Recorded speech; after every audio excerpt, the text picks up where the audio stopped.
to watch spring Chinook rigging. Oh, nobody wants to watch We it. just scheduled it, so not a lot of people know. Oh gosh, like that matters. It's every Wednesday. It's every Wednesday, right? Yeah. What? Oh, I got the new. Well, it's probably not new, but just the hummingbird arm for the live. Mm-hmm. Just the billet aluminum one. It's pretty nice. Very few moving parts. Just it mounts right on the top of the transom, kind of back in the corner, and just like dump straight in. Yeah, that will Like be very nice. one clamp with some ratchet, some teeth that ratchet in. So Simplified. simplified. All right, everybody. All right. Come on, Clint, says Nikki Shelton. What's going on, everybody? We see your comments coming in from YouTube. Haven't seen a Facebooker yet, but I'm sure you're out there somewhere. Yep, 41. Yeah, you guys. We had to do podcasts. We had some very important business to attend to. Yeah, super important. That's all we're going to just say. Are you guys surviving the storm? The storm, everybody. Someone already mentioned Clint and the smell of the herring. Clint, Oh. Clint did make a comment about the herring smell already. I don't know. I'm gonna probably take a herring before the night's over and slather like Clint's face with it. So. No. Yeah. Don't you guys want to see that? You hear him gag in the background. All right. How many commercials tonight? Jimmy C, there should be none. And let us know if they do pop up. But we did get rid of that. Ben messaged me. He's like, "Come on, I'm betting on 633. I need you guys to." Oh yeah, we failed at that. Well, we gotta. Hey, anybody doing side betting in the addicted chat for what time we're gonna start? You gotta text us and get us in on the cut. We can make Yeah, for sure. We're showing it on Tony. Come on. We can make this happening. You know, this isn't the MLB. We got the rules. We can do what we want. We do whatever we want. Anyways, guys, we're gonna be talking some spring Chinook herring riggings. We've got some ideas for you. Got troll rods, some troll subs. We've got Mr.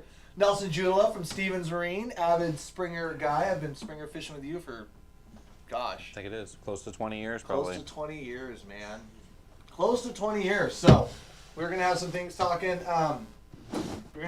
We'll be able to answer your questions and do all that good stuff. As you guys also know, Stevens Marine is the proud sponsor of this. I don't know if they're proud of us or not, but they're the sponsor anyways. So proud. Of the Addicted live feed. So, we just actually filmed a podcast, or I guess recorded a podcast together, so that should be out in the next few days. We're talking some boats, talking some new stuff with boats, some old stuff with boats, but you know, it's spring Chinook time, and it's time to get after it, I guess. I'm late to the party. Have you caught any springers? Have you tried? Not tried yet. Gosh, so. I think last year, from every report that I'm hearing out there, like there are some fish getting caught, and it's like I have it under good authority that there has been some bites people have been part of that has been better than anything that they saw last year. Now in those locations, whether it's way up, way down, in the middle, I'm not even gonna go into, but like guys literally calling me and being excited, saying, "Hey, you know, I saw more today than I saw at any good bite last year," but yet no one's out there. Right.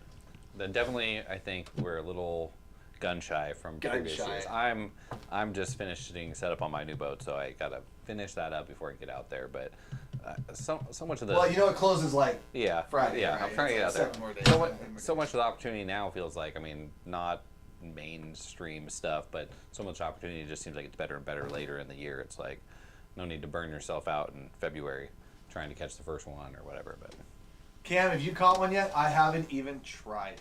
Believe it or not, I have not even gone out. I actually did tie up a few rods. Not even tie them up. I like lined them up, got them ready. Thought I might go tomorrow, but there's some other fishing that's just too good, honestly, to go chase springers. Even though I've got a couple buddies that have gotten 2, 3, 4 bites a morning, it's like it's there. But I think everyone's just getting so trained that we know the best day of the season theoretically is the last, right? Because the way that it's managed, we catch fish to a point, and then they close it off before too many fish get in there, or else we'd catch all our fish in half a day, and we'd go over. So that's just kind of the way it all goes. So, but anyways, lots to talk about tonight, guys. Let us know where you're tuning in from, and be sure to share this out to your guys' groups, all that good stuff, let you know your buddies are talking some spring Chinook, and yeah, we're going to get that fired up here in just a minute. I know Marlon's going to be getting your prize pack for you guys that are commenting below. Also, for those of you guys in the Midwest, tuning in late, tuning in now, let us know if you guys are coming to our Mega Bash movie premiere on August. April. Dude, I am tired, man. I've been burning it at both ends lately. On April 21st, it's going to be at the Bayfront Convention Center in Erie, Pennsylvania. It is going to be a good time. It is going to be just like our bashes here. There's room for like 400 of you guys there, and we've already got half the tickets sold, and we're still 3 weeks out. So, if you guys are in Erie, Pennsylvania, or you guys want to travel to Erie, Pennsylvania on the week of April 20th and 21st, be sure to check out the movie premiere, Steelhead Alley. We're really proud to bring that to you guys. I think it'll be a lot of fun. I know people are super excited and messaging us about it. Who's going to be there? We What's should going to give be away there? some short bus. Oh, we since should. It's trolling season. It is Just a couple trolling of season. packs. Those are some good prize Couple of packs right packs. there. Some good prize packs right there, guys. Yeah, but get your tickets. You guys can see the stuff you need to see down below. At addicted.fishing, all that good stuff. You coming out? You gonna see the movie? I don't think I'll make it. You saw Portland, I guess. Yeah, I saw Portland. Dude, what the heck? Can't What miss the hell? Whoa, bro, jeez, gosh. Wow. Can't miss it. You know, See how it is, dude. I would have to think, like, how many aluminum wells make it over to the Midwest? Because that's one thing. I looked the whole time I was there, never saw one. Yeah. Crazy. Small sample size out there, but it's interesting because we send a few boats. You know, like I sold a couple out to Missouri, and then once they're there, people like Dude, them. You know. So from some of the fishing I saw Oh, I'm sure. in once PA, they- I was like, if I had my Columbia here, it'd be over. Right. Like, there is The no Niagara. reason. The Niagara, they'd Yeah. be perfect on. They'd be perfect on the Niagara.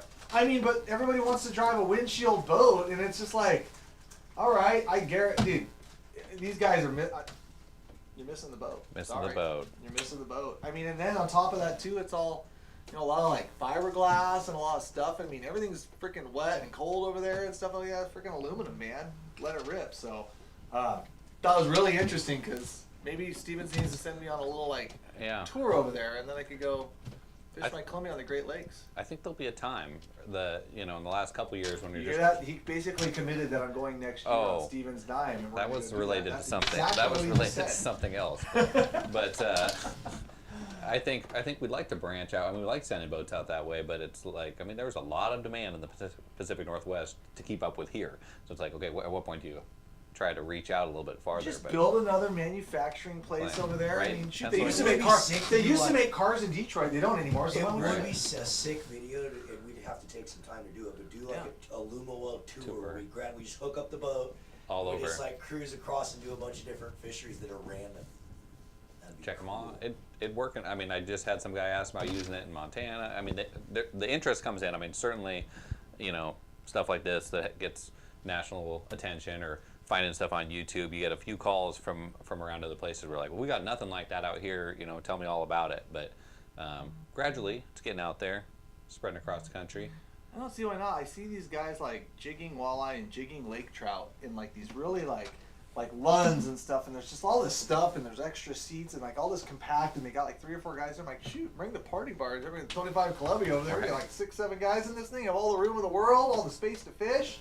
Easy cleanup, no carpet. Right? No. Yeah. Except Exactly. for where your rod's laid. Right. No carpet on the floor. Like, why do you need that crap? Like, yeah. Anyways, would be really cool. But we hope to see you guys there. Let us know if anybody's going to be there or not. At Mega Bash. I know there's a few of you guys on there. I know it's really late over there. It's like 9:30. It's like past your bedtime. But, anyways, let us know. Still steelhead fishing, Brett? Yes, I am. He said Stevens Marine. Yes. Anytime, bud. Never caught a springer. Well, now's the time if you want to. Salem. He's turning in from Salem. Brett, I think all your comments just came up to our screen at once. Are we lagging or something, Clint? Or I don't know what's going on here. We hear from Idaho, says Jordan. Yeah. All right, guys. Let us know where you're tuning in from. We got a short bus pack. We're gonna go with the green blade Kelly. That's a good one. Like, Early in the morning. if you had to killer. pick one. Yep. If you had to pick one. We also have the Sun Kissed spinner from Short Bus. The Sun-Kissed 3.5 spinner for short bass. I was like waiting to turn it around to find like an inappropriate deal. I was kind of like, we have the orange and pink yellow dot spinner. It's a kid show. Is it? It's kids watch it. Oh, no, it's a kid show, you know. We verbally abuse Clint and make him cry every week. It's, you know, can be kind of mean. Anyways, got that here. Where you guys tuning in from? If you guys comment, you know the randomizer has a chance of drawing your guys' name. I want you guys also to be liking and sharing this out. We're going to get underway here in just a moment. Marlon, what else do you got? Anything cool? Oh, we got a sale, don't we? Yep. What's the, remind me on that? Free shipping Coming right up now, anywhere in the Today. world. It ends tonight at midnight. It ends tonight at midnight. So, last but not least, guys, on the 𝗛𝗘𝗟𝗪 website, free shipping anywhere in the world. So if you're in Zimbabwe and you need an addicted salmon trolling flasher, We had a guy today order from Scotland. we had a guy today order from Scotland. They got salmon. What, a kill bag? Something Kill huge? bag? Probably. Yeah, so free shipping anywhere in the world. So for you Canada, people like Clint's brothers, cousins, all that good stuff. Mm-hmm. Nothing else? Yeah? Yeah, that's perfect. Is Clint coming to PA? No. Yes, no. he is. He is not coming to PA. Yes, he is. Because I will not go to PA if he's there. So who would you guys rather have there, me or Clint? What This does is gonna be bad. Cameron I'm do? gonna get my feelings You're hurt. already in the video. You don't do Oh. anything while you're there. Yeah, Why do you need to come? Exactly. I'm with you. Oh, because there's giant smallies in Lake Erie that would be, hopefully catching. They'll blow 35 miles an hour, every damn sure. Oh my gosh, I'm gonna be so annoyed. You know. He said you it know. ain't gonna matter because we're in the base. Well, it ain't gonna matter. Anyways, both. Oh gosh. Here we go. Here come the comments. Is this where you're going to redeem yourself and catch more fish Guard than me? Frugal, are you coming to PA? Yes, Dane. Clint is coming to PA. He is an integral part of our mega bashes and our movie premieres. We could not go without Clint. Clint will be there. Thank heavens. I'm glad Clint will be there. Kind of. Yeah, if you want to be the hype guy, it's all you. And No. the ticket door guy? Yeah, all you, bro. I'll be ticket door guy. I won't be as bad as you. I'll be ticket door guy. They ain't. I don't think we're gonna let them. Well, I guess we could put them like everyone here. Ooh. Yes, no? No. Okay. No. We need to probably keep that one a little more northwest-ish. Cam, did you guys get any steelhead yesterday? Yes, we did, Austin. Quite a few, actually. It's been pretty darn good up in those parts. Yes, sir. Clint, because he catches more steelhead. Oh, my God. I like that one. Oh, my God. You don't want to read that next comment, huh? I didn't get that one. Oh, There you go. gosh. Okay, for it. Yeah, I don't know about that. I don't know about that.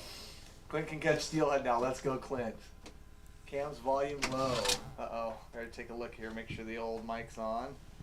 My wife ordered today. Cameron needs to stay home. Cameron does need to stay home. Now can you hear me? Because Cameron's mic's on.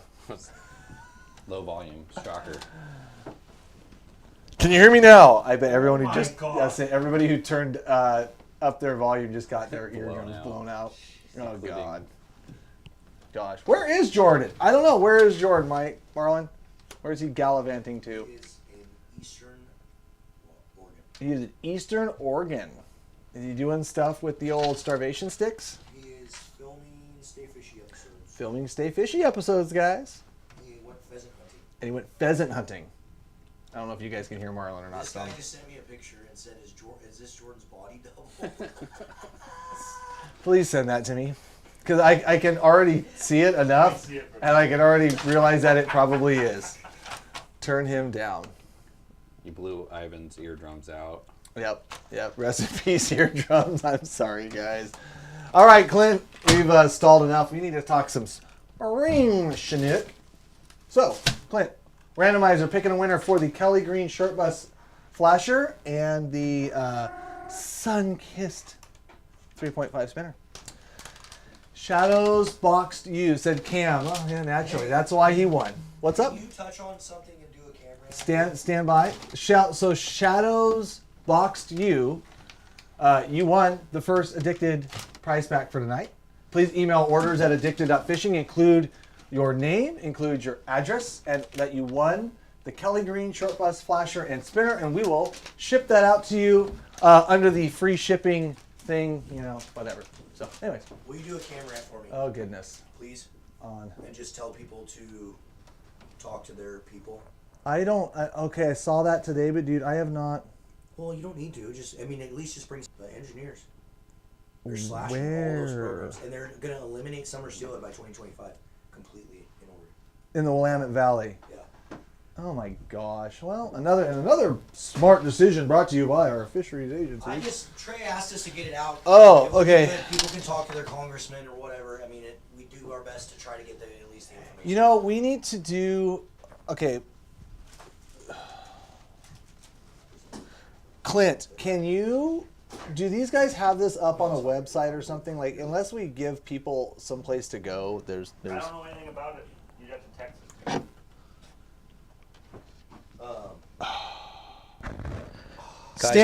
Stand by on this. I put Cam on the spot for. He put Cam on the spot. Something here, guys. Oh, There's okay. a bunch of really. Give this to Clint and then have him. Can you like somehow bring this? Yeah, he can bring something up. We'll give it a few minutes and then. At some point, we need to bring it up. Yes, and I'm good with It's a that. big But we deal. got to give people There's a place to go and where to go, or else we really just talk. Annoying cuts happening, guys, and we just want to tell you about it. Yeah, so we will get on that.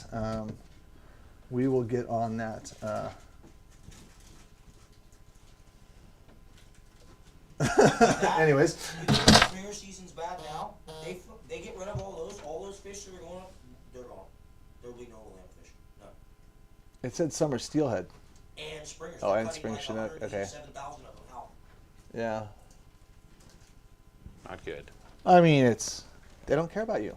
They don't care about anybody. All right. Anyways, I'm still waiting for the Big Chief smoker that I won from last live show. Been looking up ideas for where to smoke on it. I'm sure it went out, Shane, and I do remember you winning. Yeah, we sent all the information to Smokehouse, so they should be getting. Oh, that's coming from Smokehouse. So that could be their whole we sent the information along. That's gonna be on them. Congrats for winning. Yeah, be sure to send pics and all that good stuff when you get it done. You gotta go catch a fish though first, I guess. How many fish do you have in your freezer to smoke? Yeah, it's time to smoke some fish, probably. All the springers from last year. Gotta make room No. for this year's fish. I found a springer in my freezer. I was like, no! Yeah. I took it out yesterday to frost it. I'm gonna eat it tomorrow. I couldn't believe it. I have exactly none. Sit in the freezer. Yeah. Yeah. It gets sometimes just get a little Nothing pisses me off more than when I take a guy fishing in the fall. Right. And then I take them the following fall. So if you're one of my clients and you've said that, yeah, it kind of pissed me off. Like, where they're like, oh, I still got that salmon from last year in the freezer. And it's like, dude, give it to a neighbor. Give it to a cat. I don't care. Like, do something. Don't let them rot in your freezer until you throw it away. At least feed it to the crabs or something in a pot. Do something with it. Yeah. Anyways, guys. Okay, so let's talk some spring Chinook. So spring Chinook right now. Guys are catching, averaging boat between 4 and 6 kept per boat today across the Columbia. Fish per person. Fish was on fire if you just avoided the lightning strikes and the hail. What do you think? Yeah, that's what I heard. Same too. report? Yeah. I mean, a couple guys picked up their Columbias yesterday and were limiting out on spring Chinook today.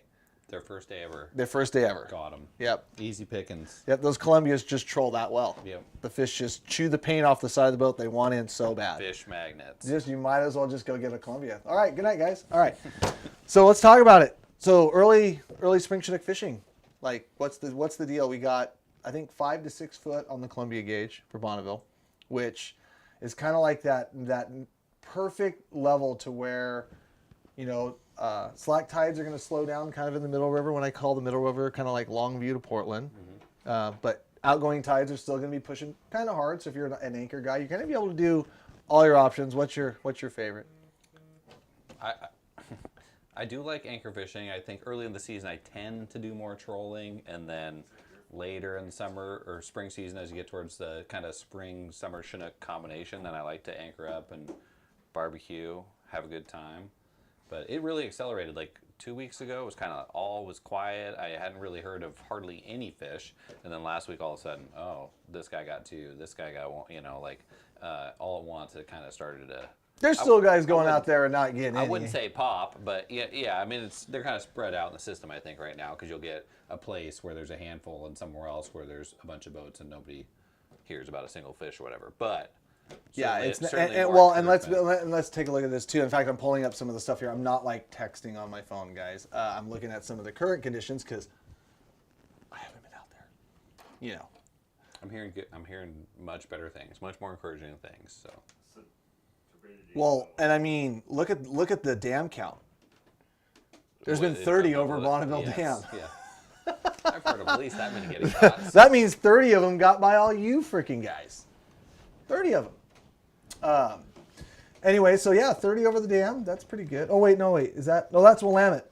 Bonneville's 40. 40. Wow, look at that. Dude, they had 7 fish go over on the 23rd and 7 over on the 20th. And those are black face upper Columbia fish. Man, where did you guys? You guys all missed them. What the heck? That's pretty good. I mean, I don't know. At least it's something. Considering the fact I'm going to try to look at it compared to last year, because last year, you know, if I remember right, like the conditions were like good, like early March, and then all of a sudden it just started raining, and the waters just kind of kept creeping up, and that really tends to slow the fish movement and the bite. I'm trying to pull up some of the other stuff here, but you're a troller. You like doing the troll. What's your favorite thing to troll? Herring or anchovies? Herring or anchovies? Let's ask the guys out there. That's the audience first. Ask the audience. Herring or anchovy? What is it? There's a couple guy buddies and I were having a great debate a couple days ago. Right. Herring or anchovies? We got one vote for sardine in the studio.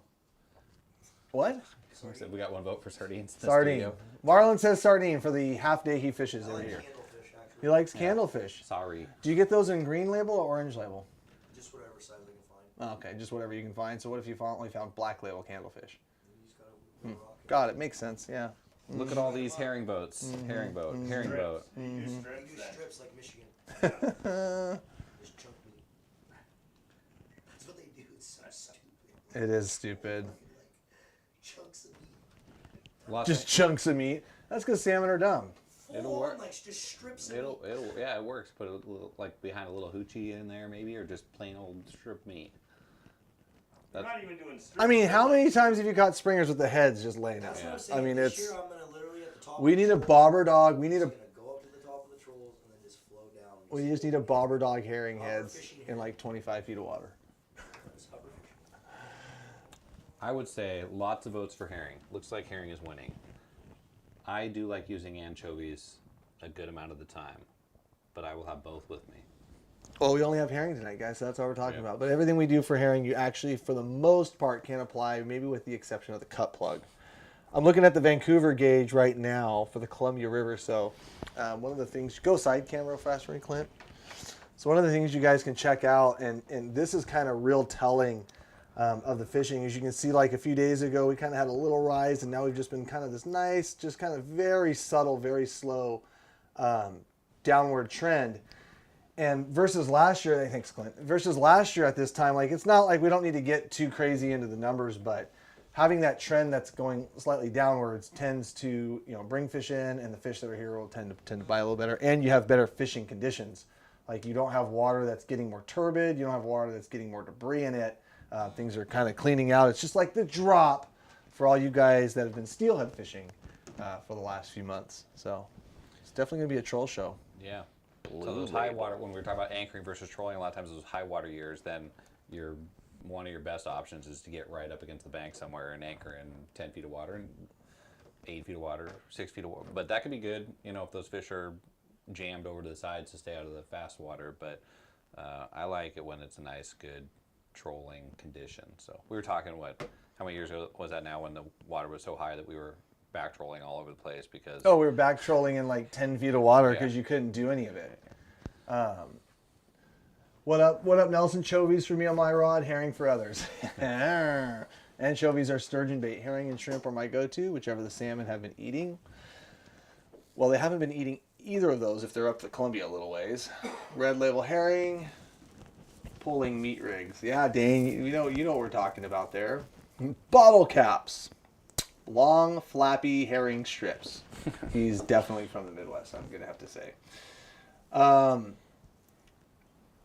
No, Todd, I did not. So, one other thing, just real fast. I know I wanted to pull up the tides real quick because I kind of wanted to give a little rundown on that. But like I said, I apologize. I have not been springer fishing yet. But I want to get you guys lined up because I can tell you I probably will be going out there on Friday.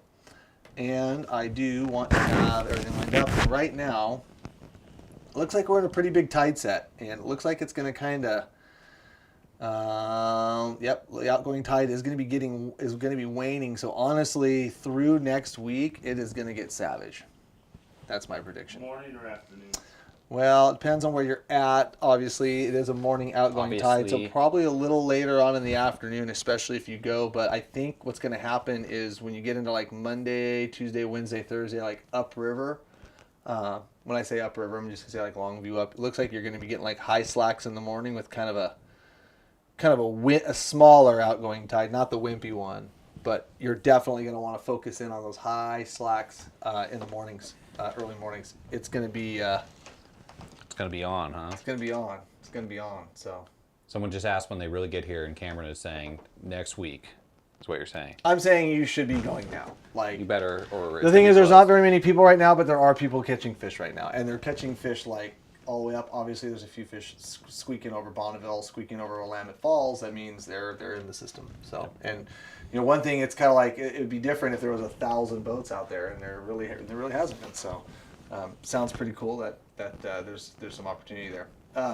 Can we need an electronics live stream? Yep, we're just saving that one for when we need to have it, and we're kind of right in the thick of springers, so we need to talk springers. Trolling triangles. What's your favorite setup? Lengths, drops, weights. Like, what's your dropper length? And for those of you guys that don't know what we're talking about, the dropper length is where you have the lead tapping down on the bottom when you're trolling these, because during those outgoing tides, and even like, no, I mean, even during the slack too, in the shallower water, the fish are generally on the bottom. Right. Generally. It's kind of funny now we got in the habit of like fishing 360s where you don't need a dropper anymore. You just clip that puppy right onto your slider and you're good. Springers, I'm still running like a 10-inch dropper-ish, it feels like. 10-inch? Yeah. Shorty. A little short guy, and then like bring it up, crank out the bottom. That 4 inches big. Dude, it makes all the difference in the world. It's the difference between catching 5 and catching 1. Yeah. I probably just if you do the 10 and then I'm one catching 1. Yeah, got it. Got it. Triangles and herring. Yes, sir. So what pound test is your leaders? Let's talk about that because we've got some different leaders here. We're going to bring in a side cam. Do we have a mat somewhere back here? Oh, we do. Looks like Cameron's bringing another filet-away mat home, unless somebody wants to win it tonight with extra herring on it. In the spring, for whatever reason, I run 25-pound leaders. I think the little bit lighter leaders, a little bit easier to make your bait spin. You know, like sometimes in the fall when I'm down at buoy 10 and I know I'm going to be trolling a little faster, I can spin a bait no problem with 40. But if I'm going really slow, and I like to go really slow with herring and triangles, just as slow as I can go and still keep my bait working. To me, the lighter leader's a little bit easier to make that happen. So 25. Typically 25. Oh, I got 25 right here for what you. I happened to tie up, that was what was here, was 25. But weird. I'm also, like, when I'm thinking springers, you wrestle with a sea lion or something where 25 might not be sufficient. You can pull really hard on fish with 25-pound test. And also, springers for me are different. If I get a fish, you know, I don't have any problem throwing on a new leader for the next springer, whereas like in the fall when it's hot and heavy and you're going to have 30 bites in a day or whatever, you might want to drag a 40 or 50-pound leader around and not have get a little durability out of it. Not have to keep retying it. I'm okay with a leader. If you miss one in the fall, you're like, yeah, break probably give you another one behind it. Springers, you might see days before you get that break them off, whatever. We'll get the next one. For springers, I'm way more likely to run the lighter leader, and if it looks nicked at all or anything like that, I'll just put a new leader on for the next fish. You're not taking chances. Yeah, it's just you're only gonna get so many opportunities for springers. So I really want to maximize, you know, a little bit lighter leader and not risk like, oh, that one looks a little haggard, and then snap off your 15-pound fish on the next bite or whatever. So, fluorocarbon or monofilament? I'm usually just going to run mono for that. When I get into some other fisheries, and even like bait behind 360s, I think the fluoro's got like a little bit more rigidity to it for flipping baits around with a 360. But most of my herring leaders are just on 25-pound mono. So Just read. Anyways, yeah. No, like you're right. I think some of the fish. I think with the turbidity in the Columbia, even though we're talking about like how clear it is, like the definition of clear is like not like fall fishing clear, where it's like 10 foot of visibility. Right. It's like, oh, if it's clear, it's like got 3.5. Like, yeah, that's pretty good. Like you can definitely get away with using mono, just heavy mono, heavy ultra green, and something durable, something that's not going to break, something you're not going to like avoid, risk the losing the hookup on. Yeah, springers. I haven't known big river springers to be especially leader shy in my experience, but and they're not that big.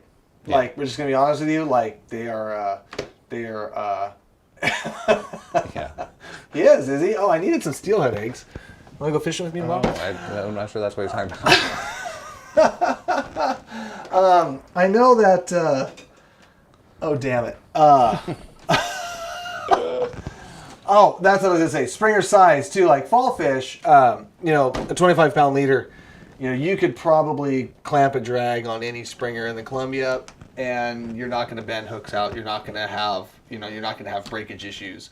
Where in the fall, clamp something with 25-pound, like you could bend a hook. Right. You could they're just the fall fish. The reason why they're so much bigger, guys, just on the average, is because they spend a whole nother kind of summer out there feeding. Like spring Chinook, they come in the spring, they spawn in the fall, but they miss that another 3-4 months that they could just be loafing around out in the ocean for that size class of fish and just get bigger. So like a 4-year-old spring Chinook is just generally smaller than a 4-year-old fall Chinook. I mean, granted, you could have a 5-year-old spring Chinook and a 3-year-old fall fish, they would be bigger, but I'm just saying those subsequent years, like that's they're generally not as big as the fall fish. So you're not worried about it. And fall fishing, it feels like I'm more likely to end up in some pretty tight quarters where it's like, okay, I might have to, put the wood to this fish to keep it out of another boat or 30 other boats or whatever. Spring fish. And if you're one of those guys that just likes to rip on them toolies, they got them teeth. Yeah, big old They teeth. got them big old teeth. Big old They're gonna line bite through cutters. your leaders. You got to use 50-pound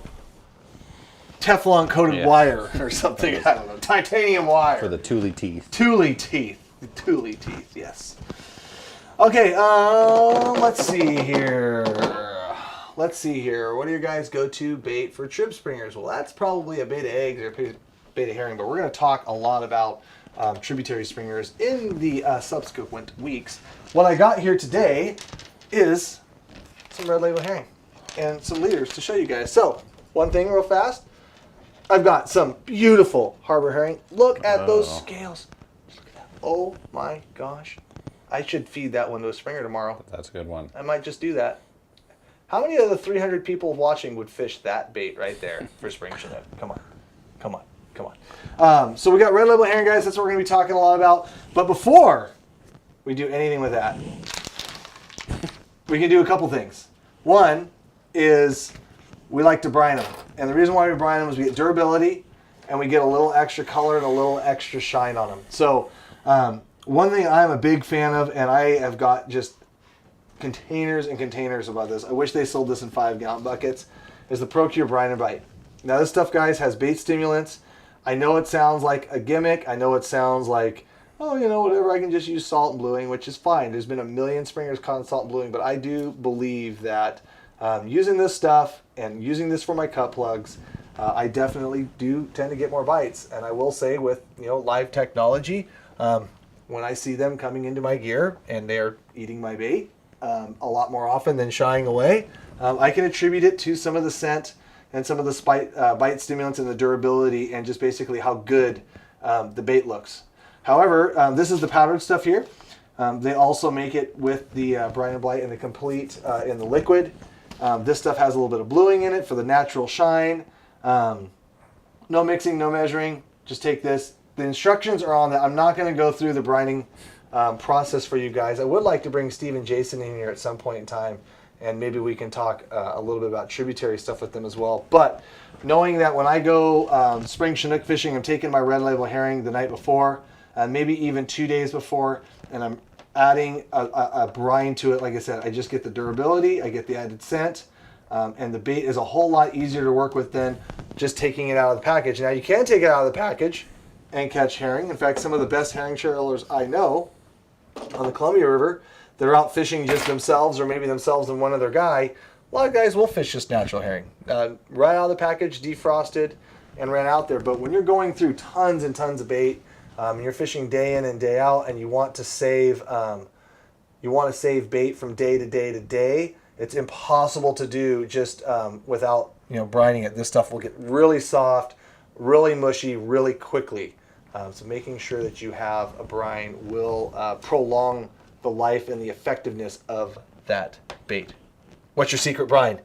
What's your secret brine? Right on the spot. What's your secret brine? You know what? I actually, just side note, I do also like the Brine and Bright on my sardine fillets. Again, if you're trying to stretch them out for a couple days, they get pretty mushy pretty fast. So then that would be for a bait wrapped plug, and cut those up the night before. Sprinkle a little of that on there. Does the same thing. Helps firm them up. Gives you some of those bite stimulants in there. And bite stimulants. Oh, and this one. And let's talk about this real fast. 'Cause I actually saw someone post about this a few days ago. Yeah. So let's go Romer Side Cam. This is a really good batch. So what you guys have to do is you got to go to Fisherman's Marine or Bob's and open up every single one of these and make sure it's that color brown right there. Because if it's that color brown, it's got more bite stimulants in it, and you'll catch more fish. And that is a lie, and you guys should not do that. A lot of people, there is some varying degrees of color in this brine and bite. This happened to be a container that I opened last year, and because I opened it and I exposed it to the moisture in the air, it got a little darker color, but it does not change the effectiveness of what's in the brine. Steve and Jason love talking about this. They get people that will email them constantly, oh, my brine and bite, it's not the white one like the package I opened before. And this, I would take this tomorrow if I was springer fishing, and I would brine herring with this with no problem. I think it's the other way around. People try to look for the darker ones. That's what I'm saying. They look for the darker ones, but sometimes people see the darker ones and they just open one. Oh no, is it still good? Is it ruined? You guys are good, but that right there, a little that right there, and yeah, you're good. You're good. Okay. Anyway, so I'm just trying to save Steve and Jason from Procure 25 emails that they're going to get this week About the brown. Can you brine herring and then cut chunks when needed? Absolutely. I would see why not. I could not see why not. Zach says, best part about Wednesdays, let's go. Even though you're not going to get this live because you're obviously not watching live, Zach. But if you're not, or if you are, and if you get this message and you realize you're not watching live, and you want to be live with the comments, the little live thing in the bottom of the YouTube window, click that and it'll send you to live. Pop in and was excited about being on the live feed. Because I've seen other people questions like, oh, I'll take the mat and stuff like that because they're not watching live. They're watching behind. So, and I see that, and some people are still telling us where they're tuning in from. So, anyways, I should say this at the start of the live feed because then they would know. But anyway, it's all good. Okay, with herring. So, you do like to do, what's your favorite, cut plug or whole body? I fish a lot of hole, and a lot of times I'm fishing. Blasphemy, go away. Yeah, I'm fishing with buddies, and so a lot of times I don't have to help everybody else in the boat. So a lot of times I have people with me in the boat a lot of people prefer cut plugging bait, and so I like doing something a little bit different a lot of times.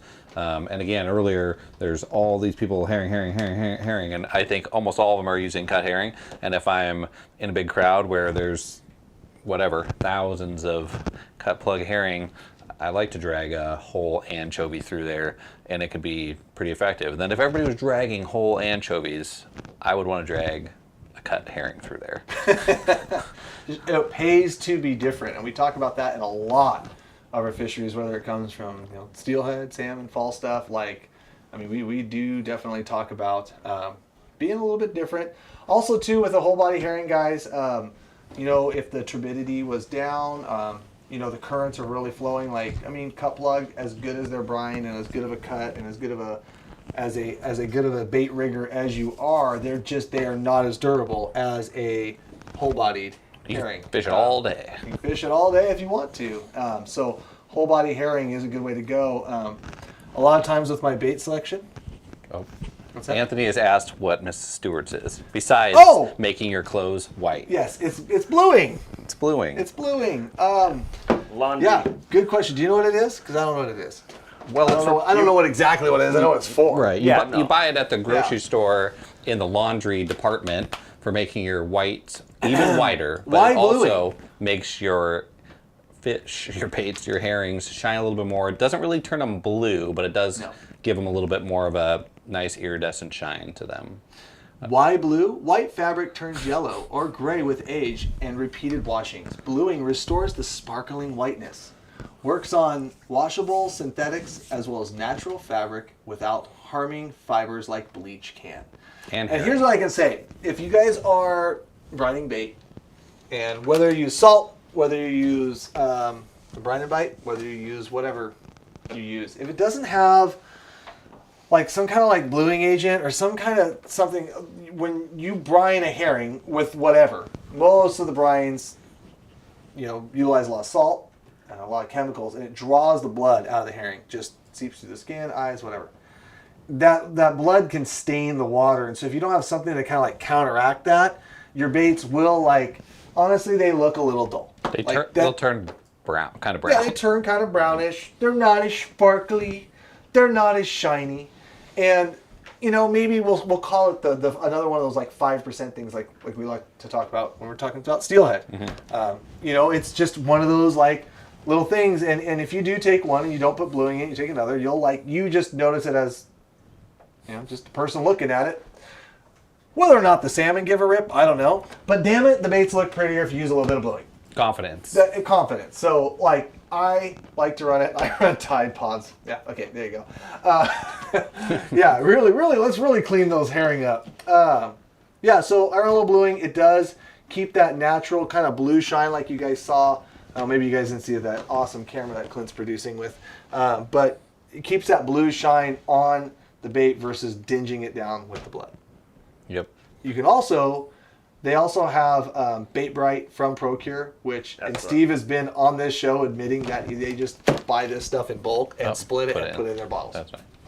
And maybe they add something else, I don't know, but I just know that he has said that on this show.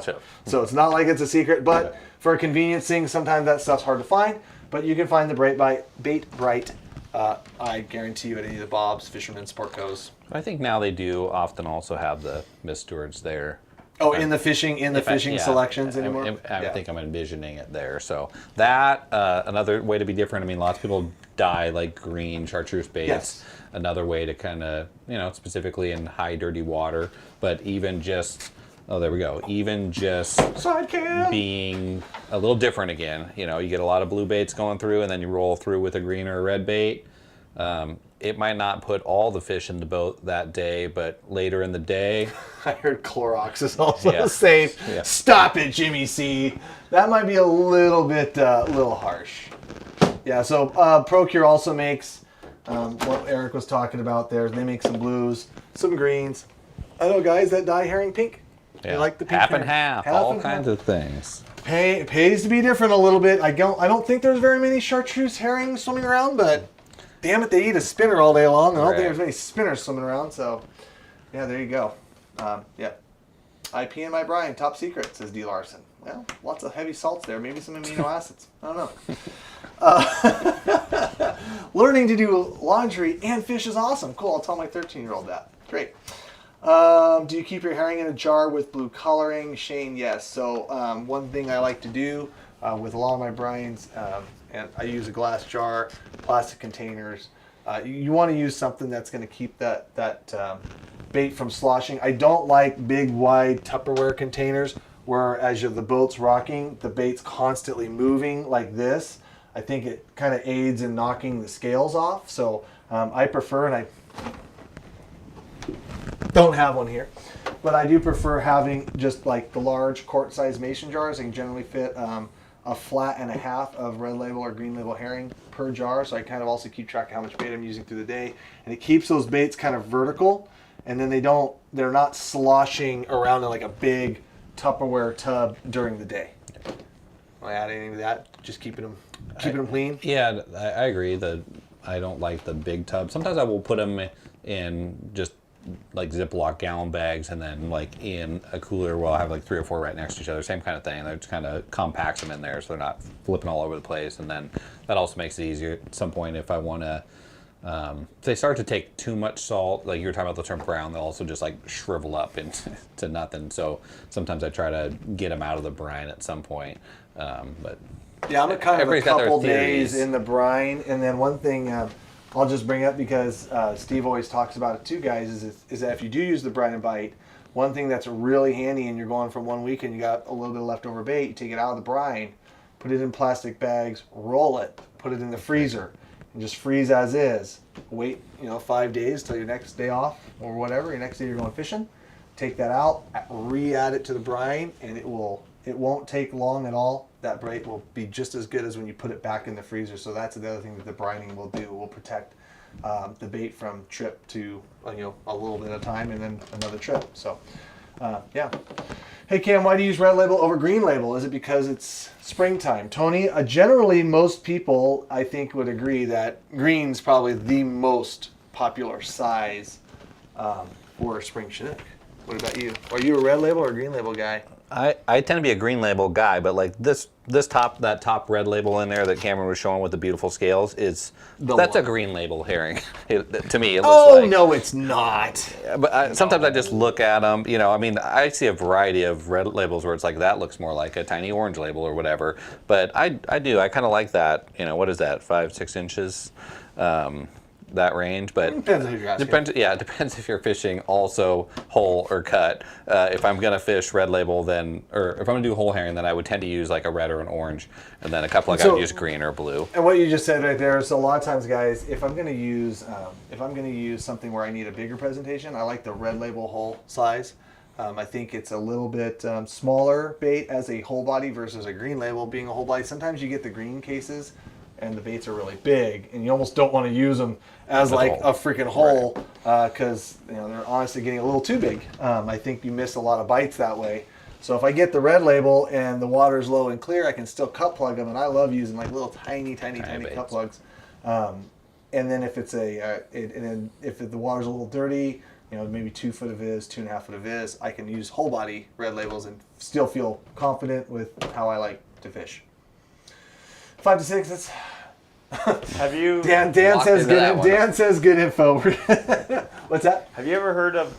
I forget what like powdered milk or something that guys would use. Yep. Yeah. Okay. That was supposed to set the scales. That was supposed to make them stickier and set the scales, but have you guys ever done that? I used to. Yeah. I think everybody used to. Yeah. But Now you just. I used to do rock salt, powdered milk, bluing, and then magic ingredients. But that was kind what are those magic ingredients? That was kind of, You don't even remember. They're so magic. Yeah, so magic. Tuna, who knows? You could try anything in there. Again, and that kind of in the interest of being a little bit different, whatever. Throw some vanilla in there or anise or tuna or just different scents. I mean, it is interesting how on a given day in a crowd, you can do something very little different and all of a sudden the bite's on. For you, just you. So that, again, I like to do things that are slightly different, change it up over the course of the day. I remember I had this like container one time. I had powdered milk in it, and I had like my brine. I pre-mixed a bunch of brine with like powdered milk and salt. And I don't know what the heck I did, because then I'm like, oh, I'm just gonna pre-mix like a 5-gallon bucket of this stuff, and then I'm like, oh, I can just fish. I just have my brine. Is it like Milk went bad? Weird. It didn't. Strange. No, it didn't like go bad, but it like after it sat, like it clumped up, and you think with the amount of salt, like no way it would. Right. But dude, it got like it was nasty. Gross. It's nasty. I had to throw it all away. So Turned into butter. anyways, yeah, turned into butter. Real fast, what was that super chat? I'm sorry, I want to go back to that because we did get a $5 super chat there from Outdoors Oregonian. For those who bank fish, any advice? And is mag lip bank fishing still a good option? So Outdoors Oregonian, we do, mag lip is a good option for the guys on the bank. Go search steelhead plunking, mag lip plunking. And you can kind of get an idea, even though it's even though we're talking steelhead with it, it's the same principles still apply to spring Chinook as far as like sliding the mag lip down. If you're dropping with a kayak, you can still absolutely use it. Just make sure that you are within the legal limits of hook use. As far as if you're not allowed to use 2 or 3, you can't put a mag lip on there with 2 hooks and then 2 spinning glows. That'd be illegal in the Columbia. Just but check that out.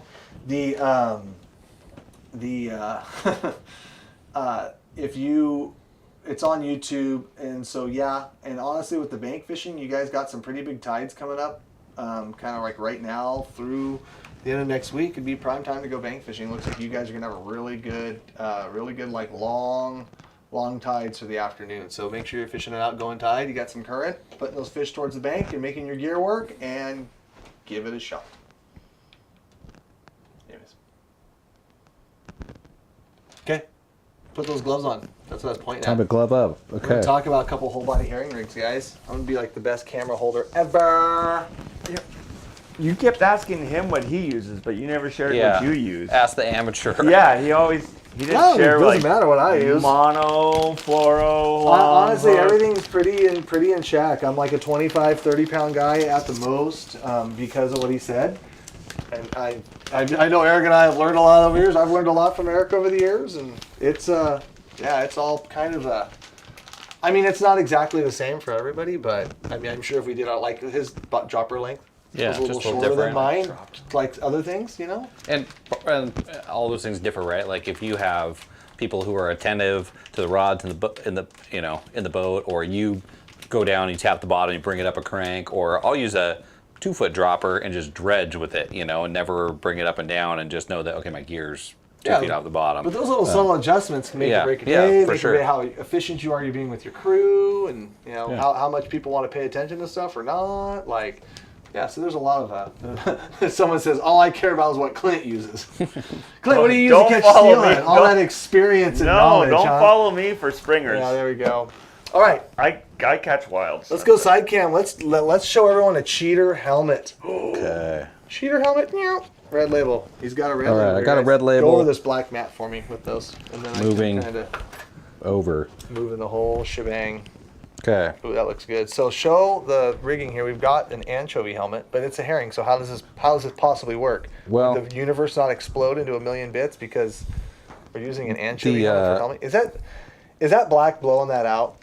Clint? Yeah. It works over there. Screw it. Maybe just, Okay.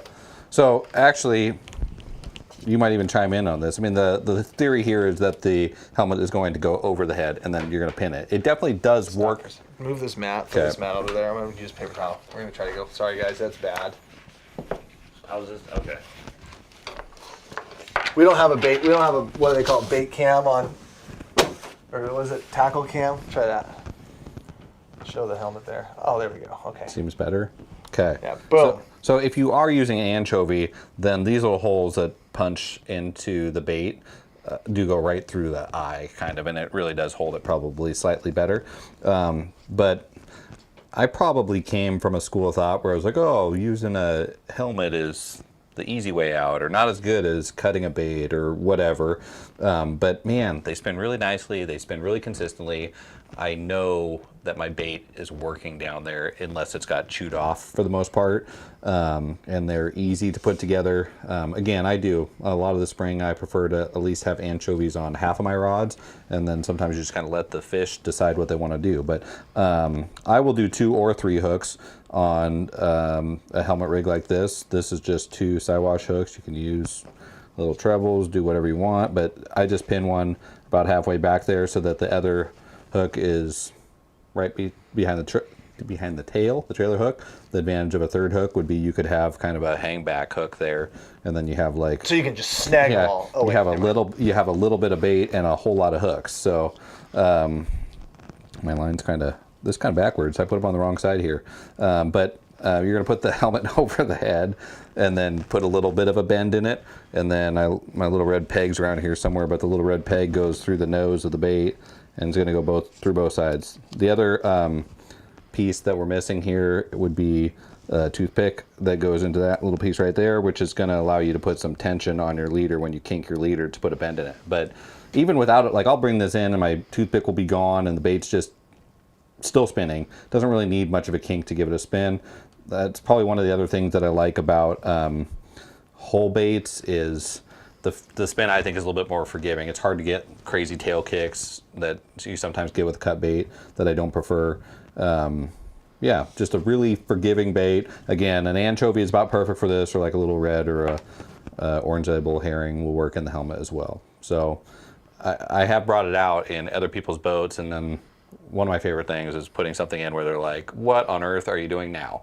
You know, what's this nonsense? And then you get a fish. You so. put a helmet on there, that's for rookies. Old Casey Kelly chimed in earlier about something, but that's one of my favorites in his boat is to do something, and then that's never going to work. Yeah, and the purest crap goes out the window when it comes to 360s, bobber dogging, twitching, and herring helmets, right? Yep, It's like, exactly. oh yeah, it kind of reminds you like the guys are like, I only side drift for steel, and I'm like, cool. Do you bring popcorn and a blankie and watch the show too while you're at it? Because like, yeah, there's definitely when you guys utilize these helmets, you know, it's not the purest form. It's kind of the, you know, and granted, these helmets have been out for eons, like really eons, out in the ocean fisheries and whatnot. But utilizing those helmets, guys, the durability, the spin, you actually can adjust the spin too by how much bend you put in your bait, because if you're trolling really slow and the current's kind of slack and you want to have a lot of spin on your bait but not be moving very fast, add more bend into it. If the current's burning and you're kind of ripping downstream, you can flatten that bait out and kind of make it do more of a lazy flop. You know, play with these helmets, guys, and just like he was showing you where he was pinning just that other side hook in and then adding some bend into it, your bend's just gonna, hold on a second, your bend's just gonna look something like that, just a little bit of angle in the bait, and that is all you need. And trust me, a Springer will not pass that up. So. Do you have a certain helmet brand or style? Because there's a bunch. Yeah, there's a bunch. There's like the anchovy, or there's the coho killers, and then there's like the rays bait. I think that's what this one is. The RHYS. Like crippled herring. That's crippled herring. That's the one I was thinking of, not the crippled anchovy. But that raised one, I like that. Yeah, that rays one is. I mean, honestly, there's like 3 or 4 of them out there that I see kind of the most common, and all of them will pretty much do the same. I'm sure there's some old timer out there who just fell over in his chair. Anyway, I can't believe you said the rays was better than the crippled herring or some. Anyways, you guys get the idea. Any questions here? Do you trim the tail off at all? I've seen that done. I've seen cut the tail off. I've seen cut vent fins out. I've seen, more for cut plug, open up the vent to allow some water to flow through there. I just I put them on there and I just leave them just the way they come out of the package. That looks like a big hook. That's like a 3/0, bud, and that's honestly what I would fish for there. I mean, for a spring Chinook, that's going to be the one. So, what do we got over here? So, for the guy that forgot his helmets at home. For the guy that forgot his helmets at home, or, you know, like I said, too much of a purist to put a helmet on a bait. This is I haven't threaded through the bait already, but this is a 3-hook. So you put two hooks through the mouth. Yeah, so I already fed those through the mouth and out the gills. Okay. And then So move your hand for a second so people can see kind of. So it's a 3-hook rig. Boom, boom, boom. All looks to be about the same 2 to 3 finger gap. Yep. And I tied this one up with a sliding top hook so that I can use that to put a little bit of a kink in the bait. If you do this all the time, again, for springers, I don't love a sliding mooching rig because it's another thing that can kind of fatigue over time, or it can slam down and knock that back hook off. So if you're used to doing this, you can do this with a fixed hook distance and then just place the hook accordingly to put a little bit of a kink in the bait. Because what I'm going to do is put the one hook, same thing, in the side of the bait here. And the other one got pulled through because the helmet was on backwards, but I want to put my hook through the same side of the bait and back out again. And again, you're going to have the... Quit moving that around. Sorry. I'm trying to chase you. Then I'm going to have the... Stay in your box. You're zoomed in. Then I'm going to have the trailing see how hook the back by the tail. how the hook went in one side and out the same side on this. Okay. That's kind of what I'm going for. And then again, if I just knew like, okay, I'm going to have like a 1.5 inch space, I could just put this hook in there and there'd be the tension on the line to give that a kink. Or you don't have to go through this. I don't know if you do whole baits, if you go through the gills like that, but you can just put the front hook in first and then bend the herring a little bit to get the back hook in it, and then you'll have that little bit of bend in the bait. But again, a whole bait to me is a lot more forgiving than a cut plug, as far as it doesn't have to have much bend in there and it'll spin. So after I get those hooks in, then I gotta turn this around because of my handedness, but I put the tow hook in through the jaw, and then I'm going to go out kind of through the soft, you'll see that soft spot in the top of their head. And then with the slider now, I'm able to just pull the slider tight, and you can see I could really see the bend curve. it. There it is. Whoop. So like this looks kind of extreme, but like this guy will go down there and spin great. It doesn't have to be that extreme, it'll spin, and like Cameron said, just kind of mess with it. On any given day, the fish will kind of tell you what they're after, as far as a tight fast spin or a bigger flipping spin. But that would be a 3-hook setup with a slider. Like I said, you could get away with doing that with a fixed mooching rig if you prefer. So a couple things here. Someone said, "Oh, I can't believe they didn't know those helmets existed." Somebody asked if the helmets would be a thing for, you know, bobber fishing or for trolling. That's kind of more of a trolling thing. I think for bobber fishing, you just kind of hook it through the head or do whatever you're doing, whenever you're just drifting a herring down there, which, by the way, does work very good for springers. One thing, guys, just of note, he keeps saying sliding hook, and so this hook right here actually does. You didn't tie a slider there, did you? No. I did. That is. Where did my tag? Oh, there's the tag end. There it is. There it is. The There tag I can line's just barely very see it. small. Yeah, tag end. Oh, there it is. So this is a sliding hook. So this does slide up and down on the line, and it has tension that's gripping that line. So that's what's keeping that curve in the bait. Without tying a sliding mooching hook here, you would, or a sliding egg loop here, you would not be able to keep that tension, and that bait, once it gets pulled through the water, would just go completely straight, and so you're not going to be able to keep that curve there. So if you guys are kind of looking to set up this rig and you guys are wanting to check that out, YouTube, a slip rig or a slip egg loop, and be sure to tie that for your front hook. Back there, those are fixed standard egg loops, nothing fancy there, but that is a slider. Yeah. Have you ever done it with 2 and then just do the nose? Yeah, and I mean, I like to have that hangback hook, but certainly you could just do it with 2. And again, if this was not a slider, I'm gonna just rip this out of here, but ruin the bait. If this was not a slider, and I would just hook the nose first, and then you can just go back here and kind of kink the bait to put your hook in, and I'll put it a little bit farther back in there to bite it. But and I messed it up, but because it needs to be it needs to be a little shorter than that. But I mean, you can use the second hook placement to create the bend, even if it's basically fixed, if you guys go off side cam there for a second, Clint. So basically, guys, if you go off of, if you're trying to only do fixed hooks, your herring size and your spacing needs to be like perfect, consistent. Right? Consistent, right? You put one through the head. It's going to go back so far into the body. That's where the hook, the same bend every time. I really suggest if you're going to do anything without the helmet rig, be sure to utilize the slider. Like, it will make your life much easier. Even though using a slider is another, like, kind of like what you were saying earlier, it's like a fail point. Just because at some point in time that knot could weaken, it could slide a little more, it could get out of place. Someone drops the bait a little too heavy or something, who knows? But yeah, anyways, that tag end is too short. And yeah, in quote says Jason. I know, right, man? Come on, jeez. Same thing too for springers. That's a properly trimmed tag end. Yeah. For springers, I'm really, like I said, I'm really careful about my leaders. I'm not taking any chances on if I get one fish, I'm not taking chances on the next fish. My slider was slammed down there. I'm just going to put a new leader on. Kind of my same theory for bait. Like, I'm going to try to have fresh bait every day. You're not going to come across that many springers, even on a really good day where you're seeing lots of fish caught. We know, like, you're not running past hundreds of springers and then getting one to bite. It is not that situation. Yeah. So when it's more like on some of the best days of springer fishing that I've had, especially in the Lower Columbia, like, I might mark like a dozen on the bottom, like for, you know, a long period of time trolling, maybe like one a pass, a couple of pass, getting bites.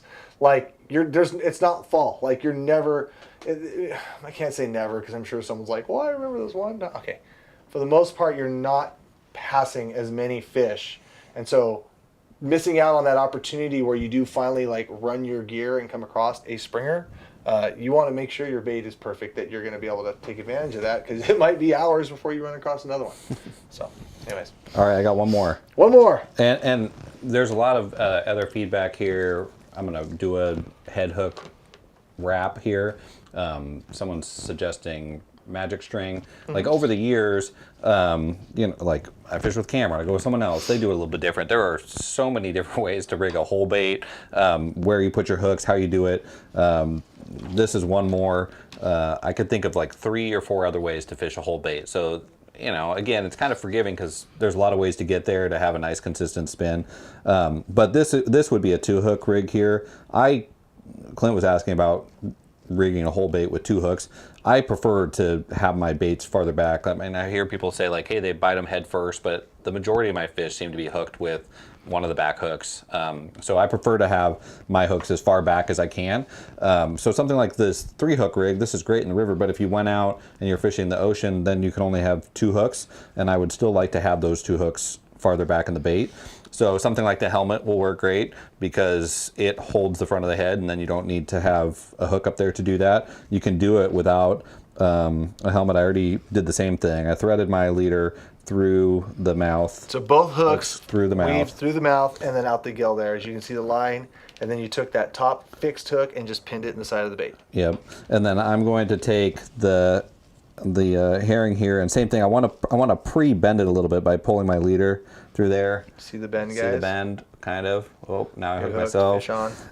I was looking at the camera, so I'm going to pull a little bit of a bend in there, and this is the one that Cameron brought me in here to show, I think, and I use this in the ocean still, but I put a little half hitch in the leader, and then the leader goes around the mouth, and this works on a herring. It doesn't work very well on an anchovy, but you can collapse the herring's head there. You can kind of see where it makes a wide spot in the top of the head. Can you see that at all? Which Yeah, angle? no, it's good. I mean, people, you're gonna. I mean, any of these things you guys are gonna have to play with, but you guys get the concept. And Yeah. one thing I'm also gonna just say right now, not that anybody commented or anything like that, but this bait is like fresh bait and not brined, and I Smells. just basically took it out of my freezer when I got home, and I didn't do crap to it. It's been sitting out in the heat for like 6-7 hours, so it's Yeah. not like the best bait. But you guys can understand these concepts there, where basically he's half hitching the nose, and he's like pinning that nose. Yeah, and this one will, like, if you this one takes a little bit more attention when it's not in the water, because it'll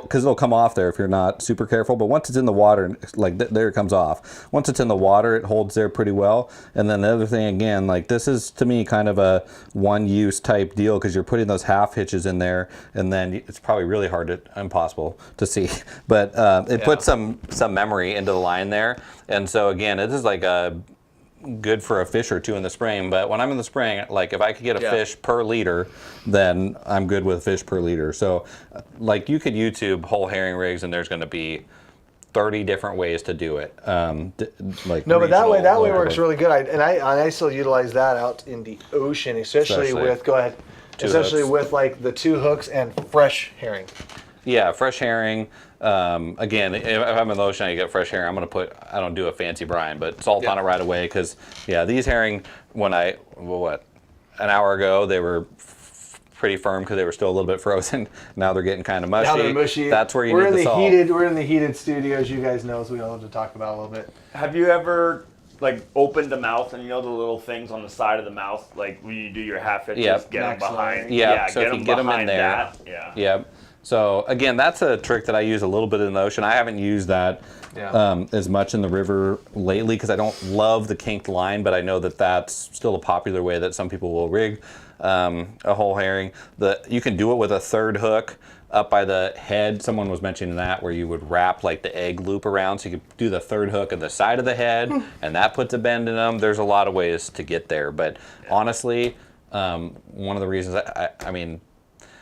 Just YouTube it. There's a just million, like you can go through no, the it's bottom not of just- the mouth right Yep. and out the eye instead of the through side. the gills, the side. Yep. Like, One thing when we say just YouTube it, guys, like it's not because a lot of those videos are not going to be like in the context of like springer fishing.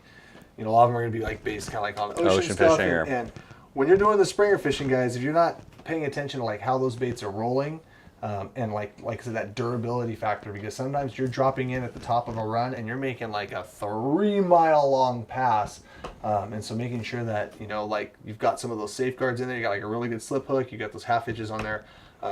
It's really important because you don't want a bait to go down in the first like 3 minutes of the troll, like not stop spinning, stop acting like crap, and then basically you troll the next You're not hour and and a 20 half. minutes with a dead looking bait that a springer might have come and looked at and went, nah, went the other way. Yeah, and I do. Or they just eat them all anyways. I don't know. And now I really like the helmets are just simple, and especially if I'm running the boat. I got other people who manage their own rods. If I'm running the boat, I could put my helmet down there, and I know it's fishing, and it works. I wouldn't do it if it didn't work, but it can stay down there and fish the whole time and work, and I don't have to worry about checking mine to see if my cut plug blew out or, you know, is flaring or any of those things, not spinning. So There were 60 different rigs. yep, copper wire, yep, all kinds Toothpicks. of toothpicks. Oh, yeah. You can put one hook in the side of the head and not even put the other hooks in. You don't have to abandon the whole herring. You can just offset the hook and it'll spin. So lots and lots of ways to rig a whole herring. Put a spinner blade in front of there. And then there's always cut plug, right? Yep, I mean, we that's probably don't Cameron's have specialty. That, Oh, he got a knife and everything. Yep. Oh, we'll, you do? we'll talk about it next week. Next week. oh, next week? Next week. He's got to practice. He hasn't been out there. That's right. That's right. No, we're getting past our time, guys. So appreciate you coming in. Anything else you want to say about Stevens Marine though? Like right now, you got any boats to sell right now? What's going on? We got some boats to sell. I'm happy to report that if you're a person who would be interested in ordering a boat, that those things are getting much more caught up. I could get people. Not 28 months. No, I can get somebody a boat this year. That's a nice new piece of news. But we definitely have, you know, quite a few things in stock or out a couple weeks. So engines are good. Definitely a much better showing if you come in now than a couple years ago when we didn't have anything on the lot because everything was back ordered. So Well, yeah, and Brett said free boat, and Nelson is offering a free boat Yes. as well if you come see him and buy a boat. yes, with the purchase of a very expensive motor. I'll throw that boat right in. The motor might have been upsold a little bit, but yeah, you can get a free boat, no problem. All right, guys. With that said, whole body herring, guys. Hopefully, you guys are utilizing that out in the Columbia here really soon. I've got our last prize pack of the evening. We've got the Hallucinator. I didn't have to read the label for that triangle because that is an absolutely killer flasher from Short Bus, and we've got the Hoochie spinner rig with the Godfather spinner blade, double hook spinner rig. Ooh, I like that one. Yeah, this is that's a dirty little combination right there. Before we get to that, and you guys know to comment below, let's go to what Marlon was trying to talk about just a little bit earlier. This is kind of the first I'm hearing about it because, system audio muted. What happened there, bro? We good? Yeah, you're good. We're good, guys. Apparently we're good. How good are we? Not. You're good. Okay, we're good. I don't know We're why still it's good. not. That's weird. I've never seen it do that Yeah, before. it's not showing my window. Oh, it does that. Hang on. Oh, there we go. Yeah, I think you got out of it. There we go. Okay. So what it's looking like here, guys, I can't read that. I don't know what's going on. You want me to read it? Yeah, Clint, pull up a mic. I can't read. It's too small. I have a Mic? mic. That's what I said. You already have a mic. Yeah. So it says. We lost it again. You want? Can they see it? We can't What's see going it. on? Weird. Okay. So it's saying the federal agencies' budgets have come out and it's shocking, shrinking its mitigation responsibilities in the Willamette Valley. And the proposal for salmon, steelhead, and trout in the basin are the following. They're going to cut spring Chinook production by 172,000 fish, eliminating the summer steelhead program entirely by 2025, reducing trout plants by 65% in the Willamette Valley. Awesome! Sweet! That is so cool. That is great news. What do you guys think about that? Clint's speechless. Yeah, I don't even know. I can't read that, so if you're expecting me to say something... No, I'm It just says, in putting the it face up. of already eliminated returns, reduction of this magnitude would effectively bury sport fishing in the Willamette River Basin. Oh, cool. So all you guys in Portland and stuff, you guys don't like fishing anyways, right? I mean, heaven forbid we send a letter, right? So what is this? So what can they do? What's going on like right now? Obviously, people want hatchery fish. We're not in a time and place where we need to be. We're not giving a bunch of habitat back to the salmon and steelhead right now. Yeah, there is a few areas that, you know, we're removing some dams, we're removing some culverts, but cuts this drastic would basically get rid of the already incredibly good salmon and steelhead fishing. We always, oh wait, that's all a lie too. But all I gotta say is we don't want to see any more reduction right now, especially when they haven't done anything to increase, like I said, those things, the habitat, reduce the predation. There's a million other things that we can be doing, but we're choosing not to, but we're just gonna close some hatcheries just because of some budgeting thing. What's NSIA asking us to do there? I think there's a letter campaign that you can sign up, and I think You can pre-fill it out right there on that website. yeah. So you just put in your name, your email, your street address, everything, and fire it off. So this email address, I don't know how the best way to share this is going to be, but actionnetwork.org. I don't know if I can. I can put it in a couple of the comments. Okay, Marlon will put it in the comments. Yeah, Chet, starve the orcas, right? Yeah, so yeah, throw the orca stuff out the window. I think Noah should be screaming at him, but hey, whatever. Nobody cares about the orcas anyways, i.e. the wild fish guys the last 25 years that have literally got the blood of baby orcas on their hands, 1,000%. They started that campaign, and well, this is what they got. But anyways, yeah, so save the orcas right there, guys. Starve, yeah, someone said starve the orcas, yep. Thought increased hatchery production was going to be part of the killer whale recovery plan. Yeah, Bill, me too. I mean, I know what they're going to say there. Some of the fall Chinook probably aren't, timing themselves right and going through some of the Puget Sound areas that those, southern resident killer whales feed on. But that's why they've kind of been a little more selective on where they exactly do the plants in the Columbia and Willapa Bay. But regardless, again, get rid of hatchery plants, but don't do anything about predation. Don't do anything about, adding more and more habitat. We're getting there. There's definitely some positive things happening, but we're not there yet. And I think any sportsman out there would agree that we're not there yet. Especially when, we're fishing till April 5th on the Columbia, before the fish even really get here. There's dozens of fisheries across the year, across the calendar year that are shut down just due to guys catching, honestly, the fish that were kind of the quotas and we're allowed to catch, and then there's no more. I think everybody would love to see an increase in that, including the salmon steelhead populations themselves. So, again, send the letter. That's all I gotta say. What do you think about that?